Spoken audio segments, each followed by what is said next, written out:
po mga kababayan, welcome! Kung bago po kayo dito, ako po si Crescent Luna at welcome po sa aking channel. So, ang topic natin for this reading ay ano ba ang kailangan mo malaman ngayong taong 2021? So, meron pa akong tatlong grupo dito. So, kung attracted po kayo dun sa mga baraha na sa harap nyo or dun sa mga stones or crystals na meron tayo sa taas ng baraha. So, pwede po kayo pumili kung anong card pile ang mas attracted kayo. Pwede nyo po i-pause ang video kung kailangan nyo po ng marami pang oras no, para makapag-decide kung anong ang grupo na gusto mong piliin. Tapos, wag po natin i-second guess yung pipiliin nating baraha para hindi rin kayo malito dun sa sagot, no? So, kung ano yung unang baraha na mas na-attracted ka, so yun ang piliin mo. Pag nakapili na kayo ng baraha, pwede na po kayo mag-proceed sa timestamps na nakapost sa ating comment section, tsaka po sa description box ng video natin. Hello group number 1. So, kung pinili mo tong card na to, or itong crystal na to, which is rose quartz. So, I feel like since we have the Hanged Man, so maraming pagbabago when it comes to sa sarili, no, sa internal pag-iisip, no, sa more on ano siya, spiritual, mental changes na darating sa taon na ito. I feel like since we have yung rose quartz na crystal, so yung pagbabago ay also sa self-love din, no. So, I feel like this year, aalagaan mo ng maigi ang sarili mo. So, yun nga, maraming pagmamahal para sa sarili ang darating sa'yo ngayong taon. Parang feeling ko, in the past year, syempre, lahat tayo no? Lahat tayo apektado. So, lahat tayo talaga, marami tayong pinagdaanan sa previous year natin. So, kung ano yung mga problema na naharap mo noong nakaraang taon. So, mag-change ang perspective mo. Makikita mo siya as something that's, you know, a life lesson talaga, no? So, kung ano yung nakita mo ng nakaraang taon. So, ngayong taon, feeling ko mag-grow ka sa person, no? Lalawak ang kaalaman mo. Lalawak din ang experience, tsaka kumbaga ang wisdom mo ay mag-grow din. So, maraming internal changes talaga ang darating sa'yo. We have the 5 of Earth, pero naka-reverse siya. So, I feel like with this one, kumbaga, tapos na yung yung paghihirap mo. I feel like ngayong taon na to, syempre, pag tinignan mo kasi yung picture na to, pag naka-upgrade kasi siya, parang nasa labas ka, nasa lamig, 'di ba? Parang nag-iisa ka lang. Nakikita mo sa loob na parang ang saya-saya nila. Kumbaga, marami kang pinagdaanan, marami kang naranasan, maraming hirap ang kumbaga hinarap. So, ngayong taon is tapos na yon, no? So, ngayon, aangat na yung energy mo, kakabangon ka na para sa sarili mo. Tsaka, syempre, since we have the earth, it's more about financial difficulties din, no? So, I feel like this year, kumbaga, yung financial mo, kumbaga, slowly but surely, mag-i-improve din siya. At parang feeling ko, mas ma-appreciate mo yung mga nangyari sa'yo, or mangyayari sa'yo ngayon taon. Kasi nga, syempre, nagbabago na yung sitwasyon ng mundo, medyo bumabangon na tayo, no? Kumbaga, ikaw din, kasama ka rin sa pagbangon ng mundo. Tapos yung 4 of Fire naman, I feel like, ayan, no, parang ma-appreciate mo na yung mga bagay sa paligid mo, eh. When in the past, parang, syempre, takot ka. Kung ano yung pinagdaanan mo, ang hirap, no? Pero ngayon, parang magsasaya ka na, magse-celebrate ka na. Parang ma-appreciate mo na yung buhay mo ma-appreciate mo na yung life and what is to come. Maraming bagay para mag-celebrate ba, no? At since we have the world, ayan, so ito na yung ending talaga. So, for this year, there's going to be a lot of endings. So, siguro mga past heartaches, mga past na burden sa buhay mo. So, yun lahat na yun, no? Matatapos na. So, mag-uumpisa ka ulit. So, this new beginning ay darating sa'yo ngayong taon, no? Pero, syempre, haharapin mo pa rin yung mga bagay na, kumbaga, nasa isip mo, na kailangan mo pa rin harapin. Parang feeling ko, nasa process ka pa rin nasa process ka pa rin na kailangan mong baguhin yung perspective pa o yung pag-view mo sa mundo na, ayan tinan mo, ang ganda ng mundo. Ang green, ang blue ng sky, tapos ang liwanag ng araw. Pero nandito ka pa sa loob So, for this year, parang you are in the process ba to come out again, no? Para mag-celebrate. Pero syempre, kumbaga, pandemya pa rin Wala pa tayo sa point na pwede tayong totally maging back to normal. So, I feel like you are preparing ba? Piniprepare mo yung sarili mo pa para, kumbaga, pag okay na yung mundo, handa ka na. Handa ka nang lumaban. Handa ka nang harapin kung ano yung gusto mong ma-attain ba sa buhay mo. Parang this year is a time for preparation din. No, mental clarity. Tapos yun, syempre, peace of mind. So, I feel like yun yung darating sa ng taon. Tsaka, syempre, maraming pagmamahal when it comes to your family. Ayan, maraming love Tsaka, syempre, sa sarili mo. Ma-appreciate mo na yung mga gusto mo or yung mga, kunyari, yung mga bagay na dati gustong-gusto mong gawin tas nawala. Syempre, parang na-depress ka nalungkot ka, parang at loss ka. Ngayon, ma-appreciate mo ulit yun. Parang springtime ang nakikita ko dito Springtime is a new beginning for you guys talaga. Wow! As we also have yung oracle card niya is yung Queen of Forces. So, yung Queen of Forces is parang pinapalakas mo ulit yung sarili mo. You are gaining your own power ulit, diba? Ikaw na mismo nagkakaroon ng strength sa buhay mo. Kung si God, diba, siya yung source of strength mo. Kumbaga, this year talaga, you will recover You will be resurrected from, kunyari, parang phoenix, diba? So, you are resurrecting yourself from a difficult time in your life. So, I feel like this year is going to be a wonderful year talaga for you guys. So, be optimistic, be positive lagi. Kasi this is your year. This is your year to achieve talaga kung anong gusto mo. Or at least, prepare yourself, diba? When we have the opportunity na to really go for it. Kasi syempre, wala pa tayo sa point na pwede pa tayo lumabas-labas, hindi pa tayo nandun So, pero we're in the process na of change So, once that change or yung opportunity na darating na pwede na tayong lumabas, so at least, diba, you are building yourself up na Basahin nga natin tong card na to para malaman mo kung ano yung mensahe na tong barahan na to. Okay, so yung card na to, yung Queen of Forces. So if this card shows a woman balancing the sun in one hand and the moon in the other.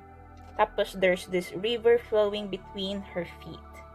So the Queen of Forces represents a woman or a man, It doesn't have to be a woman who can help to bring greater balance to your life. She brings an unusual combination of power and peace, and creativity, receptivity in both her energy and her support. Sometimes this card can represent a person in your life, either you or another, coming into a phase of great power and an ability to sustain it with wonderful results. So there is a gift of grace and serene understanding when this card is upright. It also brings new roles and opportunities, careers in many of the sciences, global communications, nature, and energy may now be available to you. So the Queen of Forces can also indicate the appearance of a possible love interest or an associate in business or in a creative project who has a powerful influence and connections for you or for another. It may be someone you know or somebody new, but when this card appears, there is a tender yet powerful support. During this time, choose to support yourself as well. You hold the force of the sun, which is the creativity energy, and the moon, receptivity.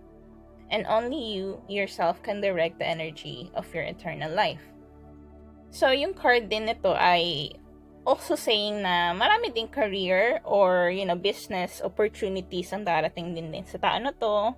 So, if you're planning, diba, mag-open or mag-start, at least magplano, mag-start ng business. So, yung creativity mo daw, yung sun, yan daw yung mag-help sa'yo para, kumbaga, ma-improve pa or yun nga, ma-create, ma-plano, magkakaroon ka ng maraming ideas.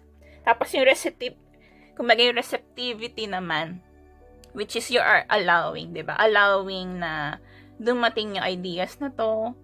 Kumbaga, you are going with the flow of life.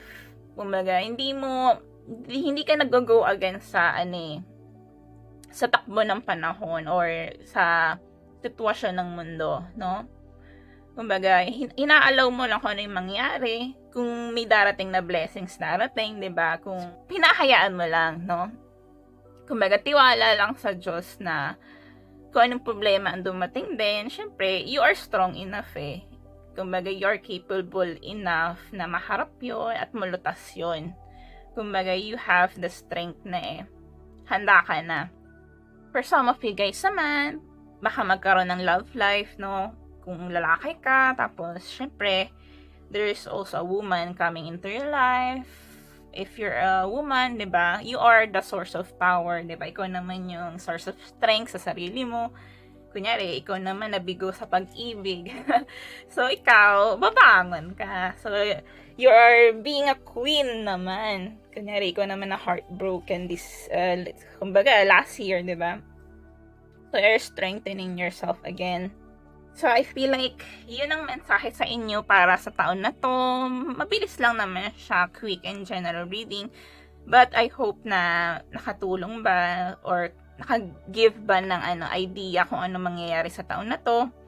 At mukhang maganda na yung energy na pumapasok dito. So, optimistic lang kayo guys. Focus on yourself, diba? Be kind to yourself.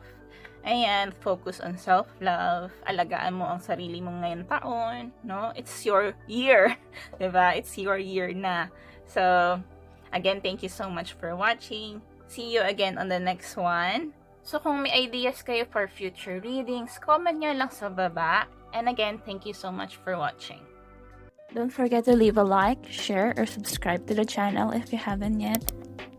Thank you so much for watching. See you again on the next video. Bye! Hello po, group number 2. Kung pinili mo po itong baraha na to, or itong crystal, which is red jasper.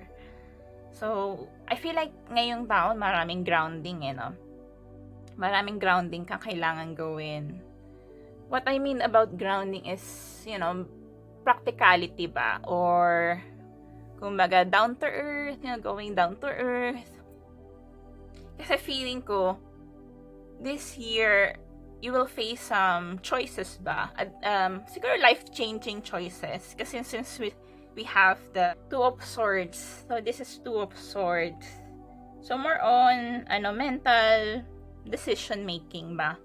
So, marami kang, siguro feeling ko for this year, for some of you guys, magtra-transition kayo from one place to another, or baka for some of you guys naman, you are planning to change jobs, or siguro baka nga change of location.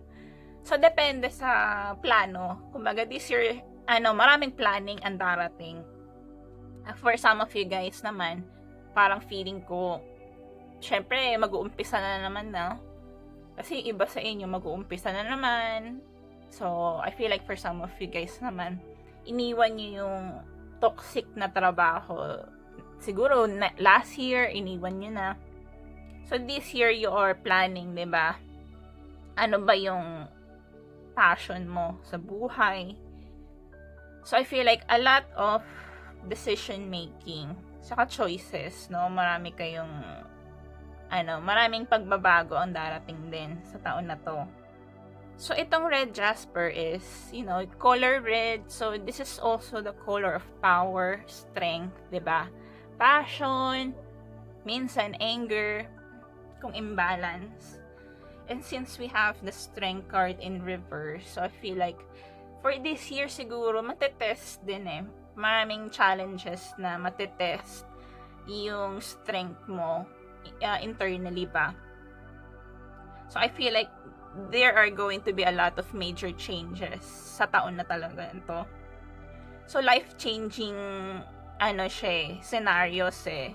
So, either for some of you guys, you are moving away from a difficult, siguro, area or environment, or siguro for some of you guys naman, if you're planning to go abroad, so that's also a life-changing situation din. Kasi syempre, ibang culture naman yun. So, you are going to face a different environment.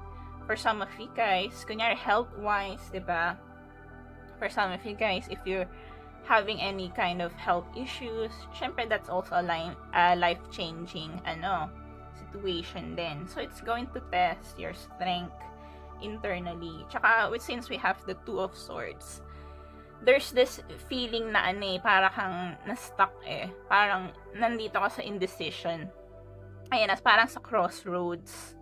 So, this is a crossroad. Parang in between. Parang transition siya eh, from the past year. Going forwards eh. Pero, you are still going forwards, no? Kumbaga, we have the wheel eh.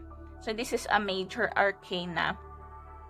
So, this is a huge change talaga eh. Pero, this is bringing you, kumbaga, somewhere where you need to be ba? Kumbaga, dadaling ka nito sa lugar na kung saan ka dapat, no?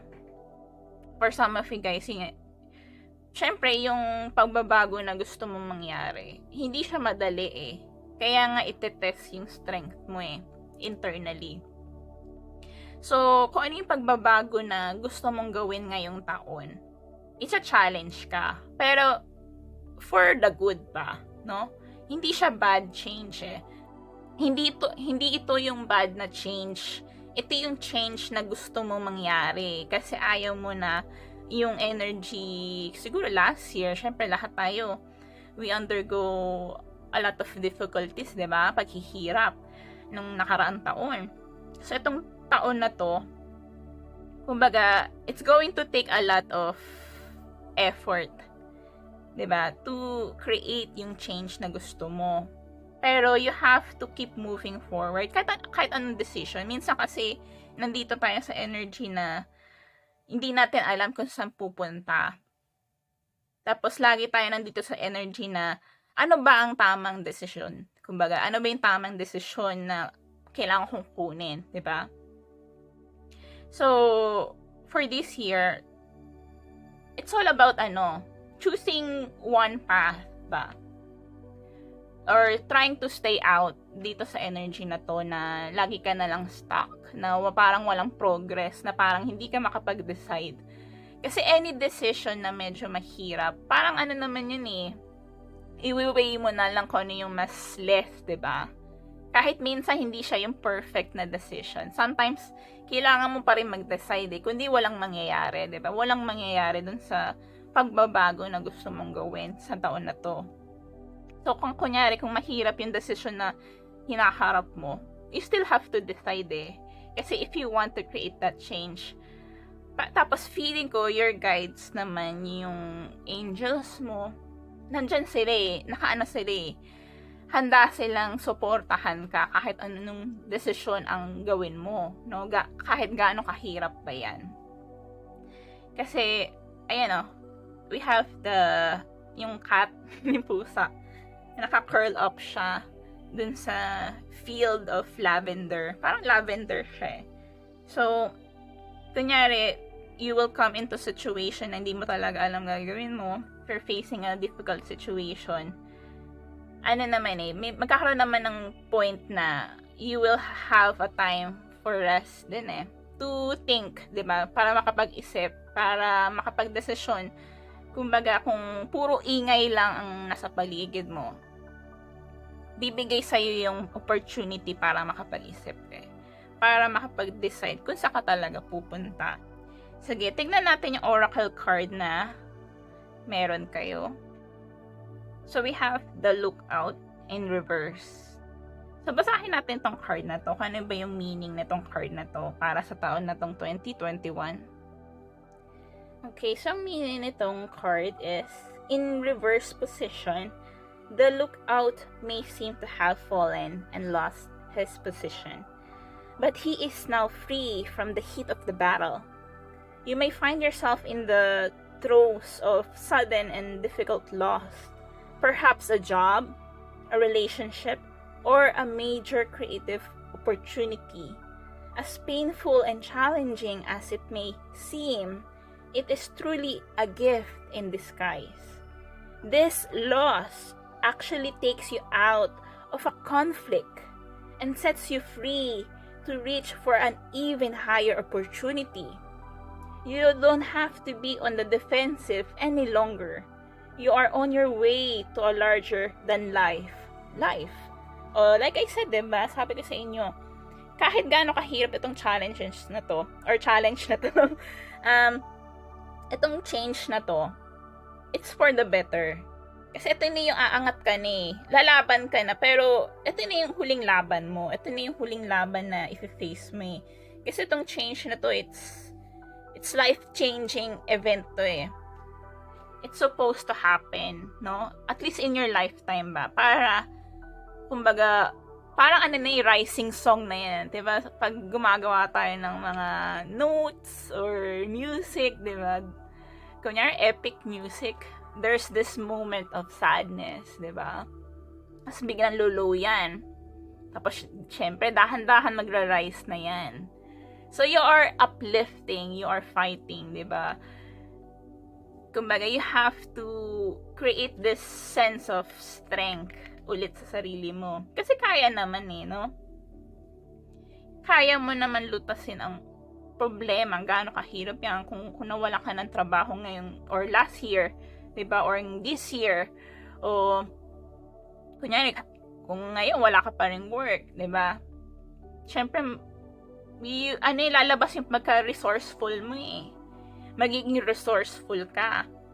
Kasi syempre, the only way forward is forward, diba? Wala naman backward. Hindi naman tayo atras, diba?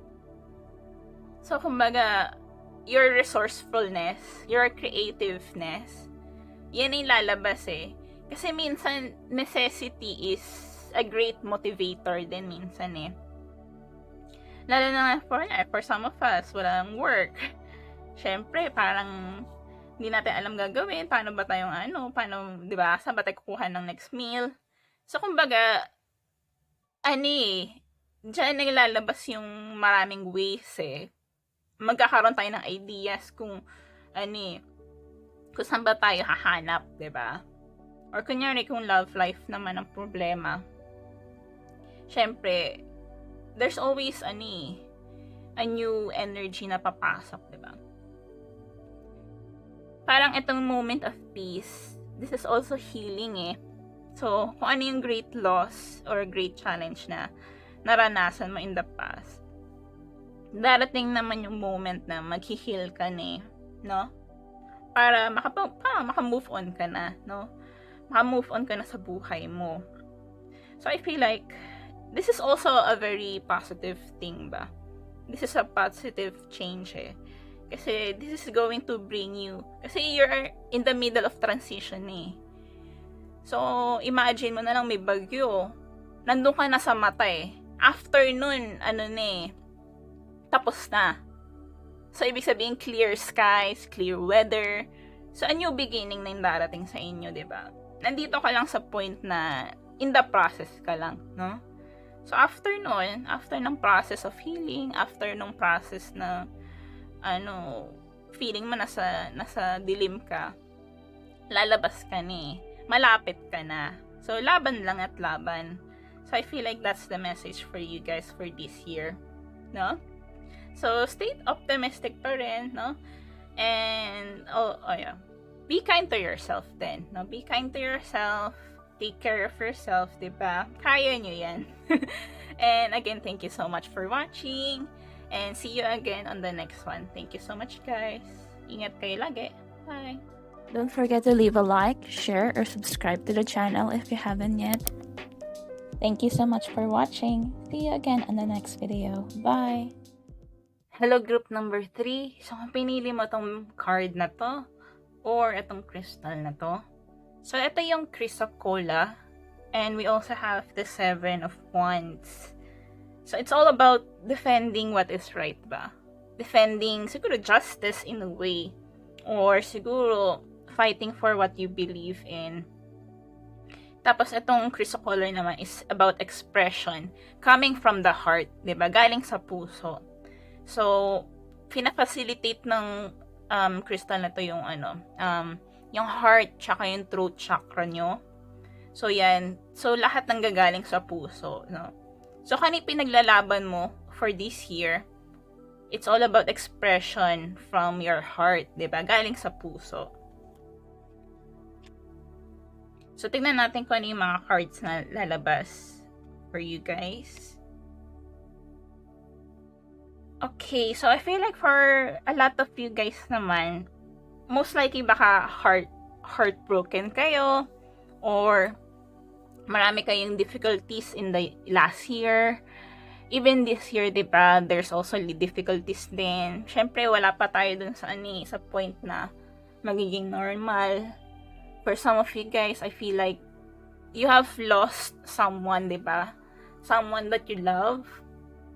So, syempre, you're dealing with that grief ba? Kumbaga this year, you are still dealing with that pain eh. Oh, kasi reverse pa tong cards na to eh. So, hindi pa kayo handa. In a way, you are still fighting, diba? You are still fighting this grief then. I feel like for this year, very spiritual eh. So, focus kayo more on spiritual healing, diba? Kumbaga, kung ano yung loss na na-experience nyo recently or for the past year, syempre you're dealing with all of that grief. Tsaka you are cleansing eh. Kine-cleanse mo din, nagdi-detox ka pa ng energy mo. Kasi nakikita ko tong parang smoke, diba? Kunyari, kung may incense kayo sa bahay, maganda rin maglinis din kayo ng bahay. Kunyari, may mga stagnant or residual energies ang tinatawag namin doon. Ibig sabihin yun yung mga energy signatures na nasa stuck ba sa mga bagay na hinahawakan natin. Kunyari, for the past year, very difficult yung nangyari sa inyo. Siyempre, maganda rin mag-ayos ng bahay, mag-redecorate, para mabago yung energy ba. For this year, focus kayo on healing talaga, no? Recovering from a difficult year. Tsaka syempre, more on spiritual searching, Magsa-soul search din kayo for this year. For some of you guys naman, kunyari na-separate kayo from a partner, no? From a boyfriend, a girlfriend, or asawa, or loved one, no? Syempre, hindi ka pa handa to open up yourself again. So, focus lang, no? Focus lang muna sa sarili. Tsaka, syempre, sa self-love, diba? I feel like yung expressions from the heart naman, parang you're finding company sa ibang tao na, kumbaga, maglalabas ng sama ng loob. Kumbaga, I feel like for some of you guys, you will meet people na makaka-help sa'yo, di ba? To recover emotionally. Tingnan natin kung ano yung oracle card na mayroon tayo. So, basahin natin tong card na to, kung ano yung meaning niya. For some of you guys naman, loss of money, di ba? Kasi itong chrysocolla, ano din to ginagamit din siya sa finances. So, I feel like for some of you guys, syempre malaki din yung loss, di ba? For some of you guys naman, nawalan ng work. So, any kind of grief ang nawala, no? So, you're going to deal with that grief for this year. I feel like for some of you guys, you are in the process of, syempre, parang nasa energy of survival, or survivability ba? You're trying to survive, especially if you lost a job, no? So, you are doing your best. Kumbaga, nasa guarded, energy for this year. Ito, basahin natin yung card. So, this reversal shows that a phase of decrease is here. So, the moon is waning. The tides are ebbing away. Energy, money, and even your creative flow may feel tight for a while. The forces around you seem prohibitive, so conserve your energy rather than spend it on futile action. Though this seems like a difficult time, don't be dismayed. It's not permanent. The moon, like all things, move in cycles, and quickly too. So take a deep breath, rest, and know that the time of increase will return. So, yeah, for a lot of you guys, you suffered a great loss, no? And you're still going through that loss, So, very low daw ang creativity niyo, which makes sense with the Ace of Cups here. Kasi this is also talks about summer. Di ba? Yung summer, parang creative energy, revitalizing energy. Di ba? Medyo mahina yung niya, energy flow. So, like I said, siguro kung maglinis kayo, mag-cleanse muna kayo, that's important or mag-redecorate kayo para maging productive ka. Bumilis ba yung energy of flow here? Kasi mabagal siya Kasi one of the reasons why mabagal din yung energy is because you're going through a lot of grief. So, kung spiritual healing ang kailangan mo, focus ka muna sa, sa grief mo. You have to deal with the pain You have to deal with the grief. Para ma-let go mo na siya. Para makapag-focus ka na sa, sa future ba or whatever is ahead of you, Okay? So, tignan natin, kano pa ba kailangan mong malaman para sa taon na to? Kasi very straightforward yung mensahe sa inyo So, tingnan natin kung ano bang advice ang gusto sabihin sa inyo. Ang spirit guides nyo. Ayan. For some of you guys naman, emotional support ang darating din sa inyo. Someone na pwede ka mag-heart-to-heart talk pa para makapag-heal ka na, Para makapag-start ka na dun sa healing path na yan. Makapag-umpisa ka na ulit. Kasi syempre, kung laban ka ng laban, pero wala kang energy lumaban, Parang inuubos mo lang Inuubos mo lang yung energy mo So, for this year talaga, take time to focus on healing yourself muna. Kahit hingi ka muna ng support or emotional support sa mga tao sa paligid mo. Kasi yun yung kailangan mo talaga para maharap mo na ulit. Para ready ka na ulit A bright future manifested through hard work and creativity. Kasi wala ka pang creative power Kasi nga nandun ka sa energy of loss So, once you have gone through all of that grief ba, handa ka na ulit Handa ka nang lumaban. May creative power ka na ulit para kunyari, kung kailangan mo ng trabaho, handa ka na, no? Refresh ka na. At least, napagdaanan mo na yung grief na kailangan mong pagdaanan.